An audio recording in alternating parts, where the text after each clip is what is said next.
Here's a video for all of the parents that are dealing with this issue now or plan on running into this issue in the near future. These magnetic cabinet locks will baby-proof your drawers without ruining your cupboards. It has 17,000 reviews on Amazon at 4.6 stars. You'll then place the latch and the lock in the provided template. Take your time and find the best position for the lock. You'll then want to clean the surface before installation.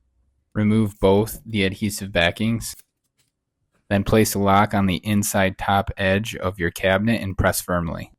Then simply close the cabinet drawer and the adhesive on the lock should stick to the cabinet drawer. Remove the template and press firmly on the lock. And that's all you need to do. Give it a good test to ensure that the lock is working properly. To release the lock, you'll take the provided magnet and place it near the outside of the drawer where the lock was installed. We keep the magnets on the fridge and dishwasher, or you can use the provided holders. And for the real test, let's keep them babies safe. I've included the Amazon link in our bio. Follow for more.